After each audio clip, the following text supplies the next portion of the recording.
মাংস মাখাচ্ছেন আর ছুঁড়ে ছুঁড়ে মুখে দিচ্ছেন, এখনো সেই দৃশ্যটা ভাসে। কাঁচা মাংস খেতে তিনি এতটাই ভালোবাসতেন যে সেদিন তার আনন্দ আর কে দেখে। আমার ছোট দাদুর ঘরে রান্না করতে এসেছিলেন সাধু কাকা। তিনি বলতেন অনেকদিন তিনি উল্টোর দেশে ছিলেন, আবার কখনো বলতেন ন্যাংটোর দেশে ছিলেন। আমরা ছোটরা তার মুখে জঙ্গলি মানুষজনের গল্প শুনতে খুব ভালোবাসতাম। সাধু কাকা বলতেন ওখানকার মানুষরা কাঁচা মাংস খায়। সাধু কাকা নিজে সন্ধ্যার পর মাঠে গিয়ে, তাই বড়রা বলতেন যত সব খুঁড়ি গল্প।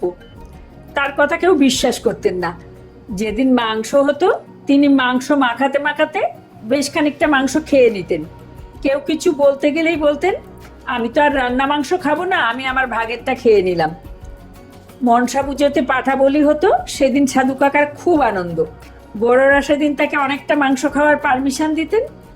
মাংস মাখাচ্ছেন আর ছুঁড়ে ছুঁড়ে মুখে দিচ্ছেন, এখনো সেই দৃশ্যটা ভাসে। কাঁচা মাংস খেতে তিনি এতটাই ভালোবাসতেন যে সেদিন তার আনন্দ আর কে দেখে।